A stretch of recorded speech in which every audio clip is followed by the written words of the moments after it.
So what's going on, guys? DIY Dan here again, and this is another episode of Day to Day Around the House. In this video, I'm actually going to be replacing some inflatable tires on my sister's garden cart that she uses around her land to move various materials, including hay and straw. She used this cart consistently until it got to the point where every time she went to use it, it had a flat tire or flat tires, and then she got to the point of not using it at all because of that. So we ended up going on Amazon and getting some flat-free tires. Now these tires and wheels were a little bit smaller than the size that was on this garden cart, but to get flat-free tires that were this exact size was going to be over $100, and we only paid $65 for the ones we ended up getting. And they're working just fine, and I'm going to show you what we did, what to measure, and how to put them on. Now these flat-free tires will go on a variety of dollies, carts, and wagons. In this video, I'm going to go over the basic measurements you need to take in order to figure out what flat-free tire you might want to get for anything that you're trying to put it on. I'm also going to go over the different ways these tires and wheels might be held on depending on the application. So let's get to it. The flat-free tires that we bought said they're rated from 200 to 300 pounds. I do think that's a little steep, but I do feel that they are going to hold a decent amount of weight. So the easiest way to figure out what flat-free tire you need to order is to take off one of the tires and wheels that you're trying to replace in order to take a couple measurements. In order to remove the tires and wheels off of this cart, it was a 1/2 inch nut, which took a 3/4 inch socket, and I just loosened those off with my impact. Then all you should have to do is lift the tire and wheel off the axle. Now, depending on how long these tires and wheels have been on these axles, you might have to smack them around with a mallet to break them free and get them off that axle. Now, there is a couple other common ways these tires and wheels will be held on the axle. One of them is a cotter pin. I find that the easiest way to remove those is with a pair of side cutters. Using the side cutters, you can grab the ends that are folded over and then pull them straight together. And then using the side cutters on the other side of the cotter pin, leverage it against the washer or the axle to help pull it out of the hole. And then obviously it's the reverse to go back together with it. Another option that's not quite as popular as a cotter pin is a hitch pin. The hitch pin just has a spring-loaded section that goes over the axle to hold it in place, so all you have to do is pull it off and push it on. The last option, which is very popular on lighter-duty carts and wagons, is a spring-loaded clip that just presses over the axle.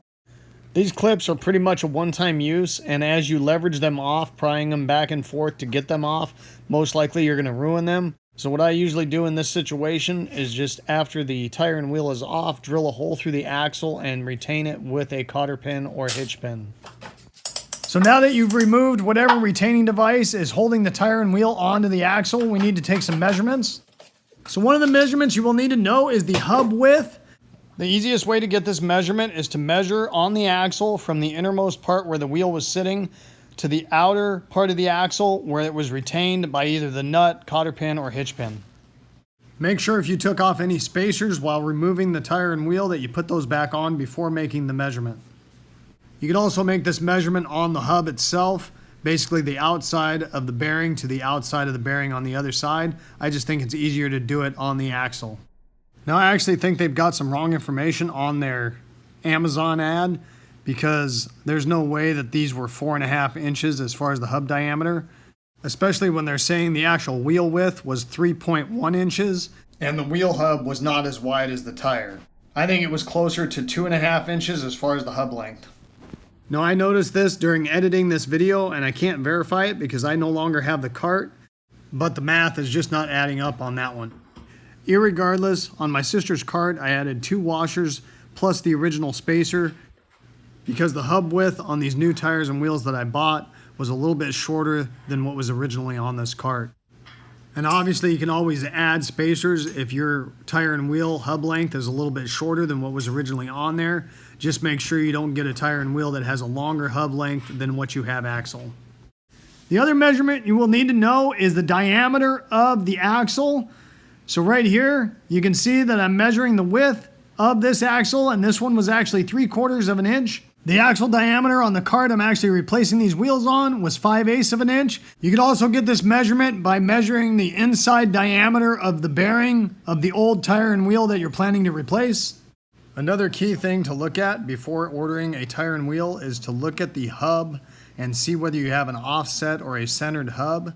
On a centered hub, the hubs will be recessed on both sides of the tires and wheel. Usually with an offset hub, it will be recessed on one side and the other side will be sticking out almost even with the outside of the tire. The last measurement to consider is the outside diameter of the tire itself. Now, as I had told you, these were actually a 13-inch tire and I ended up going with a 10-inch. If you decide to go with a different size outer diameter of the tire, make sure you don't have any clearance problems, either from the cart if you go bigger or from the ground if you go smaller.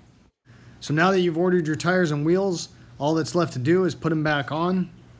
I did end up putting 2 extra 5/8 washers on with the original spacer because my hub length was a little bit shorter than what was originally on this cart. Set the tire and wheel in place, then put the outside washer and the nut back on and tightened it down with my impact.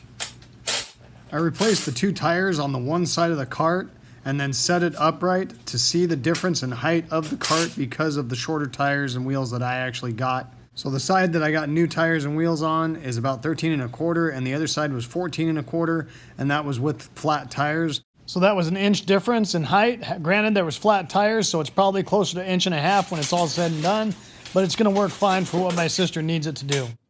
After doing that measurement, I went ahead and replaced both tires and wheels on the other side of the cart. One other thing I did end up doing for my sister with this cart is just oiling all the pivot linkages on the steering because this cart had been sitting a while and not really doing much, so it was a little stiff. After lubricating those up and moving it back and forth, it did help the steering of this cart quite a bit. So that's going to wrap it up for this video, guys. Hopefully it gave you some good information and it helped you out. If so, make sure you hit that like button and subscribe if you haven't already. I'd really appreciate it. The whole concept of my channel, guys, is to give you guys the most information in the least amount of time as possible so I don't waste your time and save you money by doing it yourselves. My channel is loaded with all kinds of DIYs, everything from electrical to mechanical to just basic projects around the house. And I hope to see you next time. Have a good one. Later.